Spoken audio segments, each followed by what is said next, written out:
Bonjour et bienvenue sur le site du podcast Histoire en série, créé et animé par Nicolas Charles et Johan Chanoir.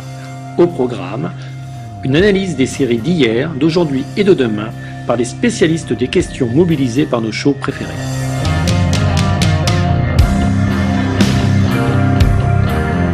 Histoire en série, c'est le podcast qui met en relation histoire, sciences humaines et séries.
Bonjour à tous, bienvenue dans Histoire en série en mode Game of Thrones pendant ces fêtes de fin d'année 2021 où on a décidé de vous faire une série d'émissions avec tous les spécialistes francophones de la série Game of Thrones et des romans de George Martin.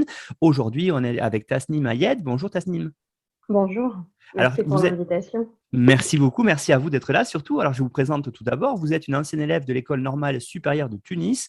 Vous êtes également docteur en littérature française et comparée. Vous enseignez actuellement à l'université de la Manouba en Tunisie et vous menez des travaux de recherche essentiellement axés sur le médiévalisme et la fantaisie.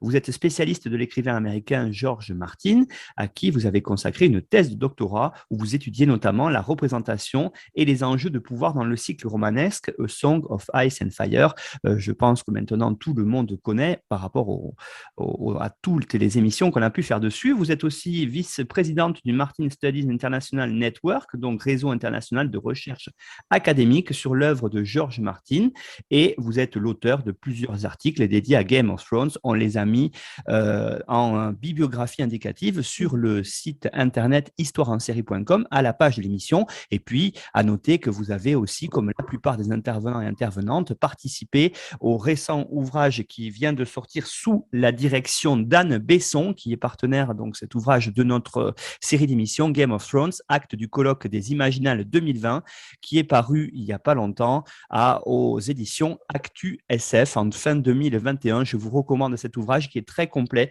et qui permet de bien compléter les émissions. Alors aujourd'hui, Tasnim, on va faire une émission sur la subversion dans Game of Thrones. Alors peut-être pour commencer, est-ce que vous pourriez, en introduction, quelque part, nous présenter à la fois cette thématique et ce que vous allez nous dire pendant cette émission?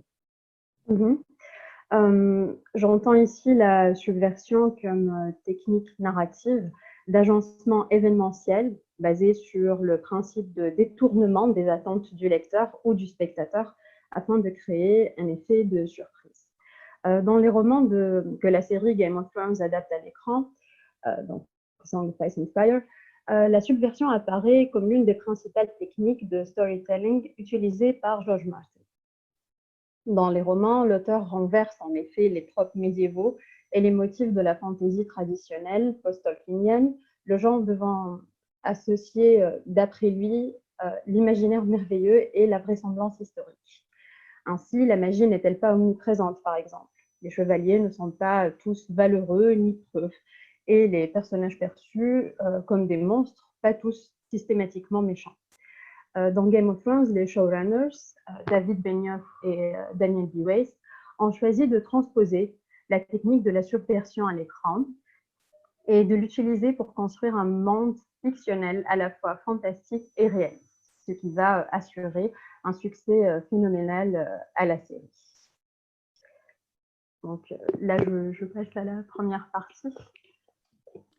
Oui, bien sûr. Alors, on va Yes. voir ensemble justement, Tasnim, ce qui est intéressant, cette subversion dans Game of Thrones. Ça a fait un des grands succès, vous l'avez dit, à l'instant de la série, avec des moments clés. Des moments clés. Alors, tout de suite, on l'a évoqué quand on a, avec Florian Besson, notamment en parlant de la violence, cette idée que à la fois Martin, et puis bien sûr repris par les showrunners, ont eu l'idée de sacrifier, on va dire, les grands personnages tout de suite. On parlait avec cette idée de Bran qui est tout de suite projetée dans le premier épisode du haut de la tour, et puis surtout, dès la fin de la saison 1, un des grands, celui qui apparaît comme le grand héros, Eddard Stark, il se fait exécuter. Donc là, on a un vrai exemple, Tasnim.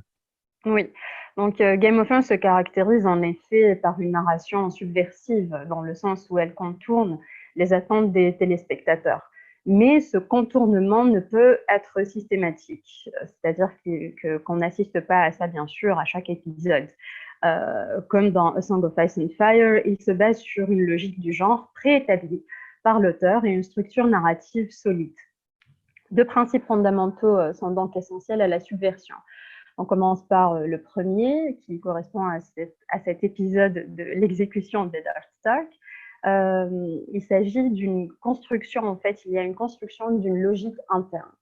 Parce que pour George Martin, son œuvre relève du genre de la fantasy épique qu'il réactualise à travers une esthétique gritty ou grimdark, définie comme le cadre fictionnel d'une fantasy médiévalisante où aucun personnage n'est tout à fait honorable ni héroïque. La fiction reflète ainsi la brutalité du passé historique et l'idée que notre monde actuel est un endroit cynique, désabusé et ultra-violent, d'après la formule de l'écrivain anglais Brian Roberts.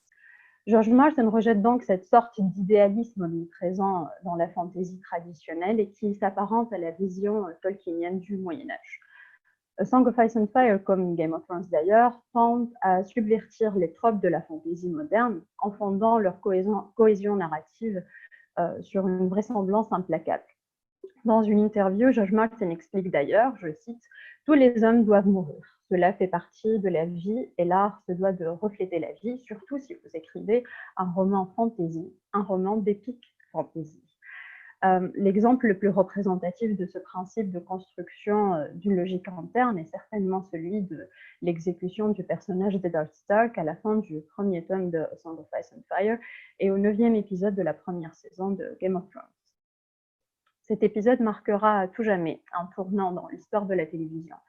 Eddard Stark est le héros de Game of Thrones, le principal protagoniste, celui qui représente les valeurs héroïques de l'honnêteté, de l'honneur, de la bonté, de la bravoure. Il ne peut pas mourir, et certainement pas de cette façon injuste, sur un ordre impulsif du roi Joffrey Baratheon.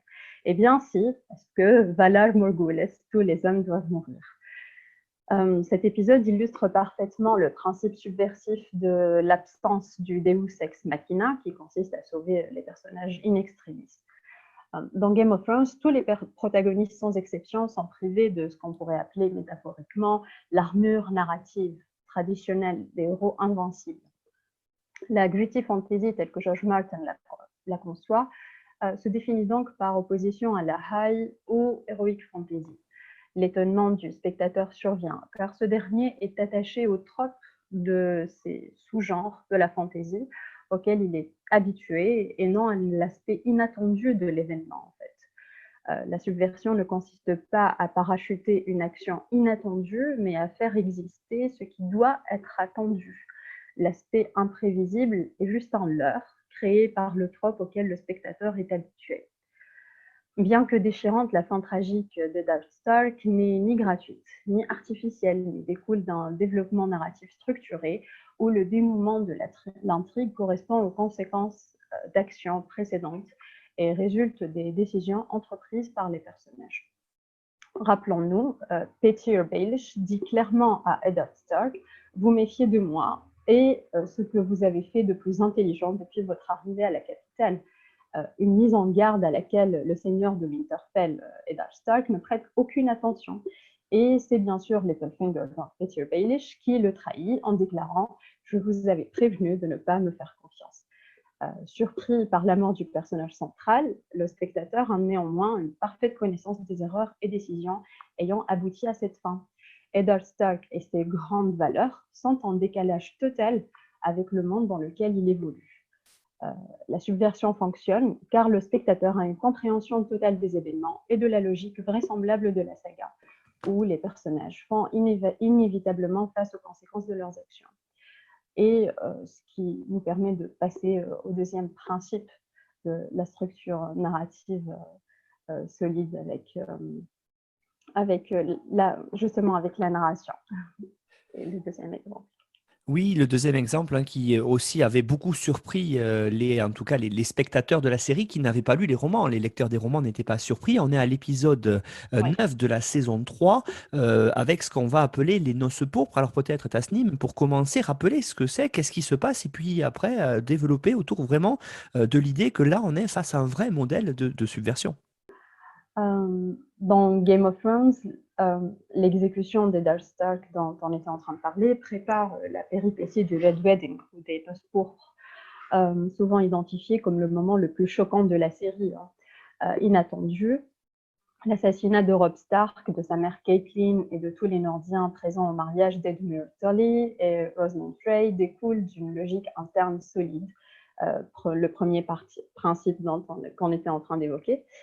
Mais encore une fois, le spectateur est surpris, voire choqué, et ce à cause de, ou grâce à, la subversion des tropes de la fantasy. En fait, George Martin explique qu'après l'exécution d'Eddard Stark, le prochain élément prévisible est de penser que son fils aîné va se soulever pour venger son père, et tout le monde va s'y attendre. Se référant à une interprétation rattachée à une tradition narrative supposément conventionnelle, les lecteurs de A Song of Ice and Fire et les spectateurs de Game of Thrones perçoivent donc Robb Stark comme un justicier héroïque. Avant de subvertir cette attente, le récit commence par renforcer le trope. Le thème du fils vengeur s'articule en effet autour d'une motivation personnelle, d'une quête légitime et d'un adversaire redoutable. Le père de Robb Stark est injustement exécuté par un jeune roi tyran, l'essentiel de sa domination politique de son grand-père Tywin Lannister, seigneur très puissant et très dangereux, alors que Robb est un jeune roi du Nord d'à peine 15 ans qui entreprend une guerre contre les Lannister et leurs alliés pour venger la mort injuste de son père. Après plusieurs batailles, Robb décide de rebrousser chemin et de se replier vers le nord afin de joindre ses forces à celles de son vassal, Roose Bolton, puis d'attaquer Castral Rock, fief de la maison Lannister. Pour ce faire, son armée doit traverser une rivière en passant par la forteresse des Jumeaux, unique chemin possible, les Jumeaux étant un château. Mais Robb Stark, ayant rompu la promesse faite à Walder Frey, sire de ce château, d'épouser l'une de ses filles, celui-ci exige une nouvelle union avec Edmure Tully, l'oncle maternel de Robb, ainsi que des excuses publiques que le roi lui concède. À contre-cœur, mais il est obligé par stratégie politique. Toutefois, Frey et Bolton trahissent leur roi et seigneur suzerain, et le festin du mariage se transforme en bain de sang. Découlant des actions et décisions passées des personnages, l'échec subversif de la vengeance salvatrice des Stark s'organise suivant des étapes qui tantôt appuient le trope reconstruit, tantôt rappellent la logique interne propre à la beauty fantasy. Les erreurs commises par les Stark sont claires. La libération de Jaime Lannister par Catelyn, ce qui consolide l'accord entre les Bolton et les Lannister. La confiance que Robb accorde à Theon, qui ne tarde pas à attaquer Winterfell et affaiblit le clan Stark. Le jeune roi qui manque à sa parole et qui choisit l'amour plutôt que l'honneur. Et encore une fois, les valeurs idéalistes en décalage avec le monde dans lequel les personnages évoluent. Les Nordiens ne remettant jamais en question la fidélité de leurs vassaux. Parallèlement, happé par la grandeur épique des batailles et des grands discours, le spectateur est amené à négliger les conséquences des négociations secrètes et des manigances politiques internes. Toutefois, lorsque les noces pourpres prennent place, la trahison des Frey et des Bolton choque le spectateur et l'étonne, mais ne lui semble ni gratuite ni aléatoire, la subversion se basant sur une architecture narrative infaillible. Plusieurs indices montrent que Roose Bolton et Walder Frey sont de mèche, mais l'appréhension du spectateur, calquée sur celle graduelle de Catelyn Stark, qui est détournée par le biais des émotions d'espoir que la présence de Talisa, reine du Nord, consolide, donc la jeune épouse de Robb Stark. Dans Game of Thrones, elle est présente comme l'agent d'une rédemption prochaine à travers l'amour, au-delà de la fragilisation politique dans laquelle elle enlise Robb. Donc cet écart par rapport au roman renforce la subversion. Et l'assassinat de Talisa est d'autant plus choquant qu'il renverse toute possibilité de justice et de félicité pour les Stark. Bien qu'étonné par le retournement final de situation, le spectateur est capable d'identifier les motifs de la subversion et son agencement. L'issue des Noces pourpres n'est pas étonnante en termes de développement événementiel. Le renversement final s'aligne à la logique interne du récit imaginé par George Martin, où les actions des personnages sont systématiquement suivies de conséquences aussi vraisemblables qu'implacables. La subversion est certes inattendue, mais logique, c'est-à-dire cohérente avec l'arc narratif du personnage et ses motivations, et comportant une forte résonance thématique. Ainsi, depuis la décapitation de Darth Stark, le récit de Game of Thrones montre que les protagonistes menant une quête légitime ne sont pas à l'abri et se trouvent défaits par le pragmatisme machiavélique et les stratagèmes politiques des personnages secondaires.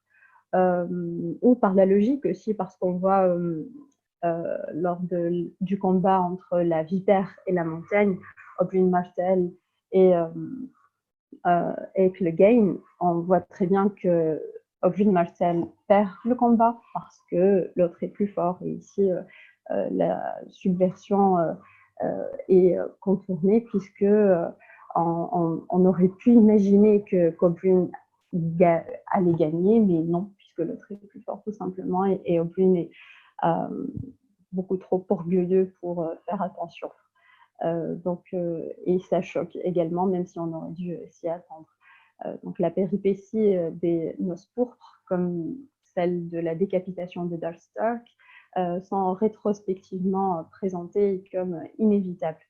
Les bouleversements événementiels les plus subversifs et marquants ne sont pas ceux que le lecteur ou le spectateur n'a pas devinés, mais encore une fois, ceux qu'il aurait dû prévoir en fait. Mais la série évolue et les dénouements subversifs proposés par la dernière saison sont fortement contestés, voire rejetés par les téléspectateurs.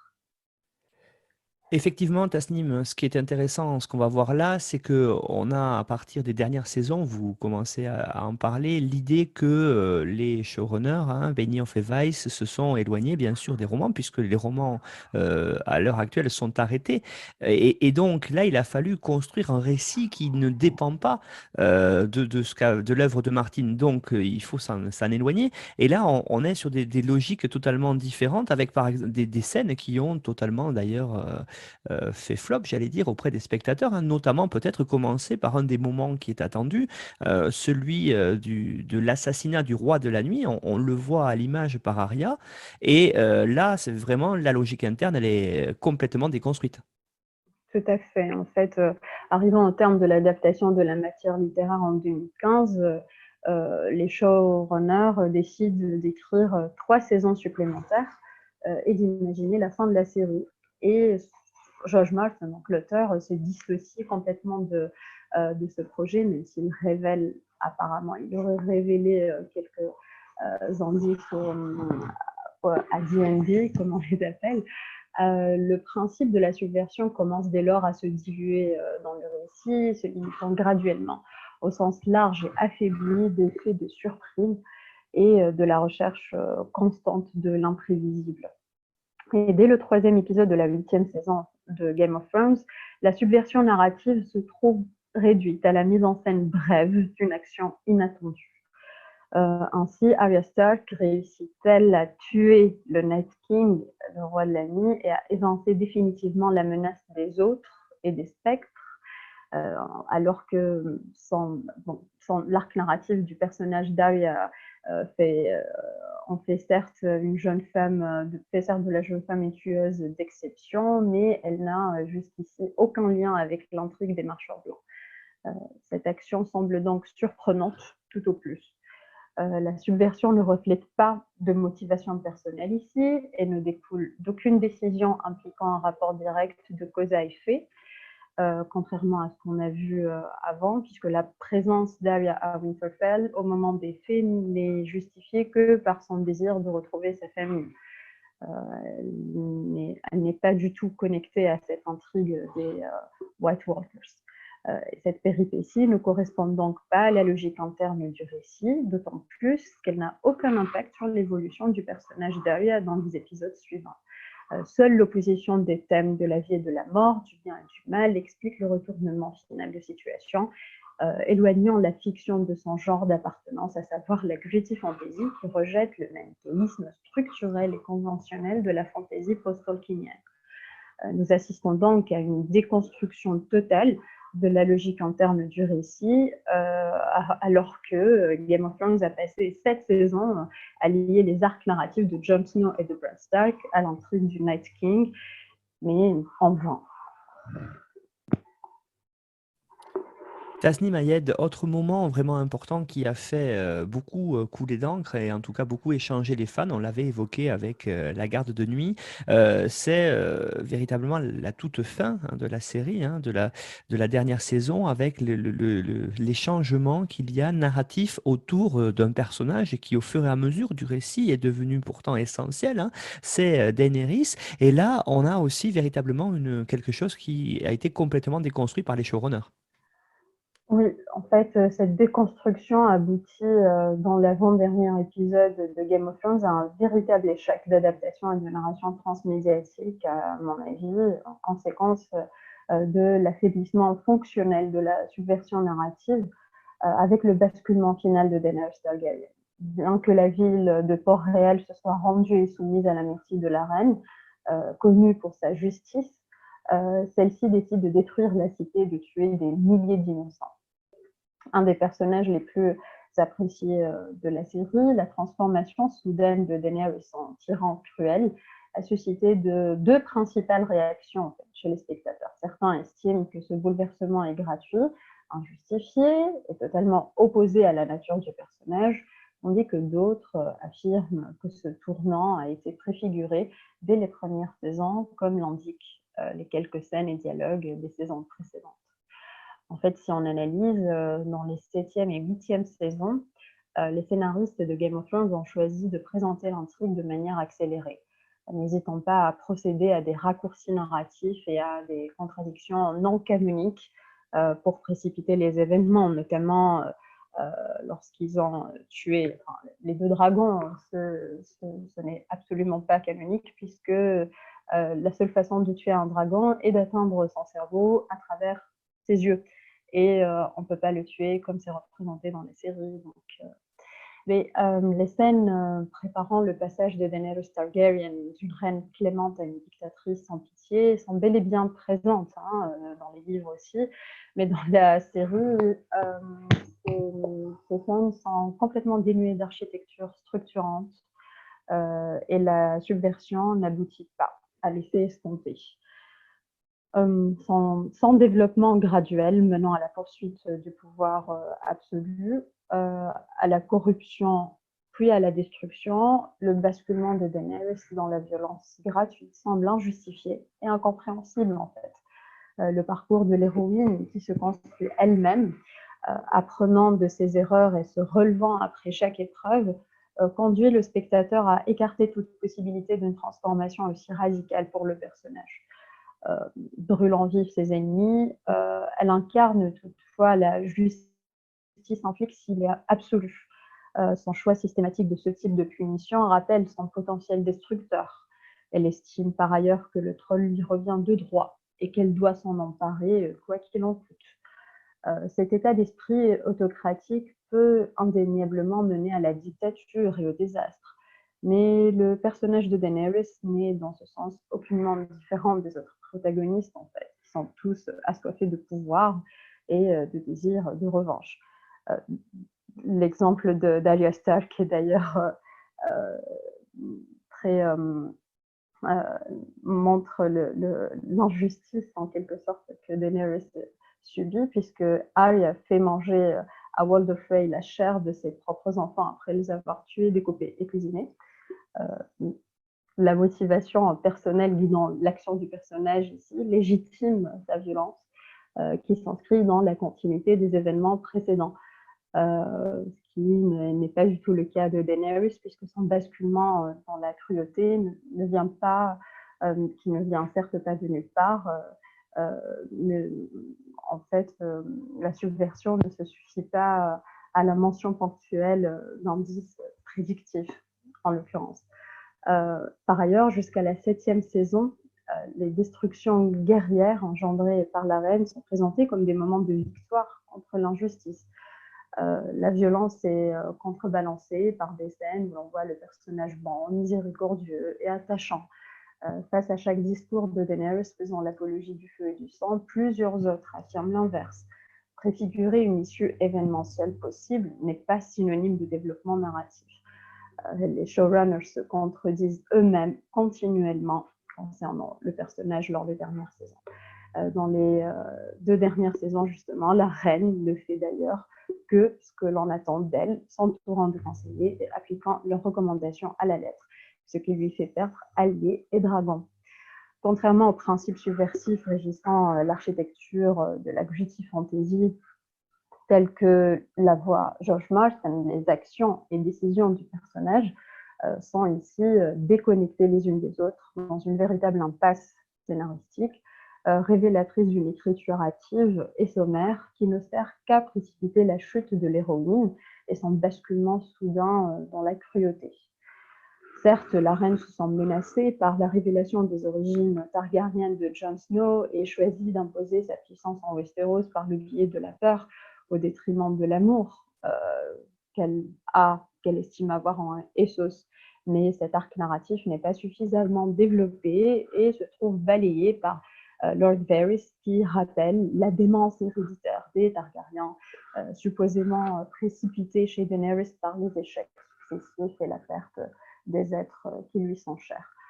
Cette explication s'oppose entièrement à la logique interne de la saga, habituée à développer les actions de ces personnages suivant leur complexité humaine inhérente et non selon un quelconque déterminisme, en l'occurrence génétique.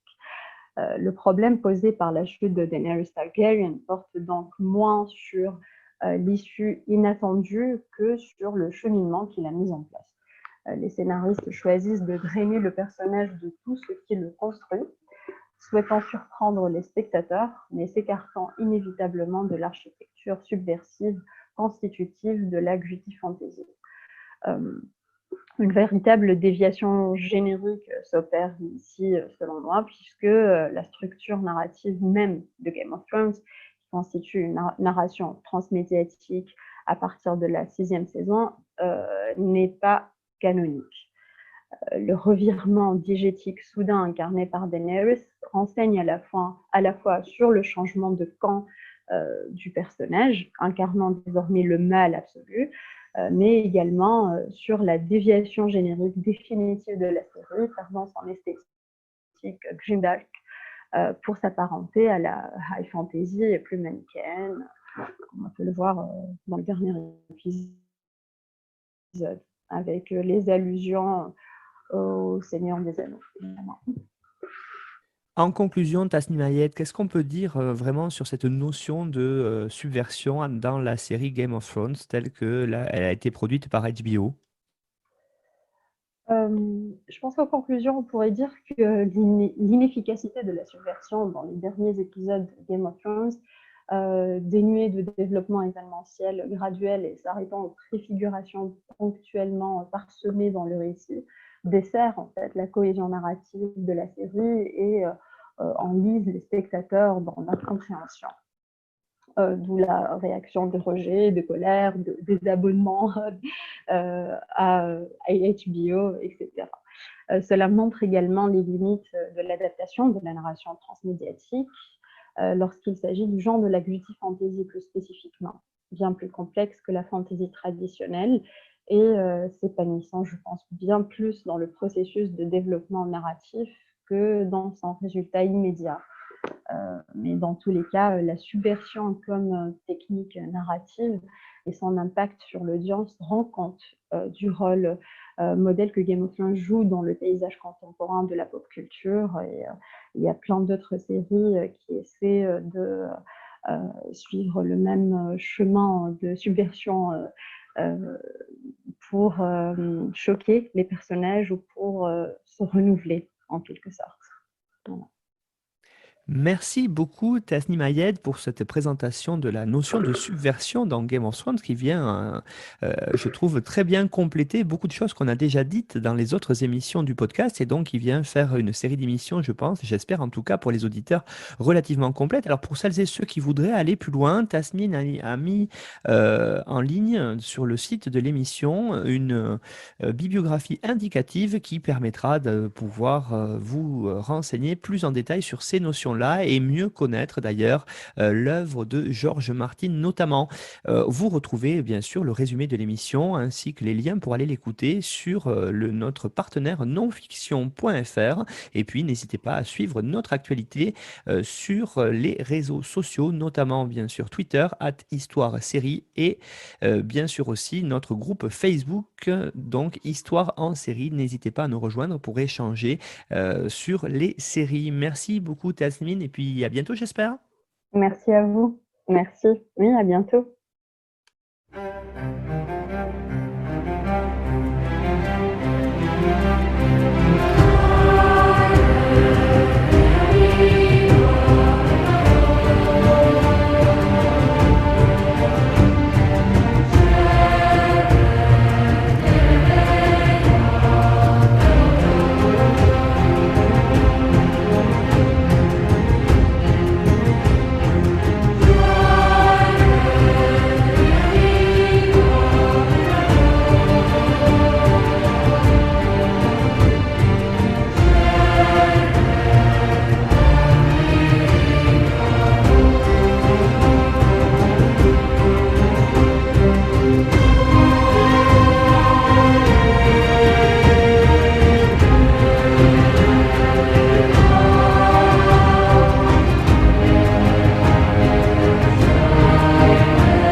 Retrouvez-nous sur Twitter @Histoire en série pour connaître le programme à venir ainsi que des conseils bibliographiques.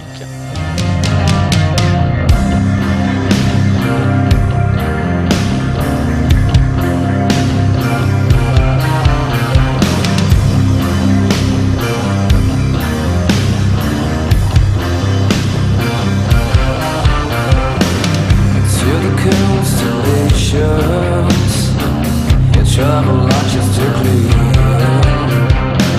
Such a beautiful planet populated by a strangely animals. Endless,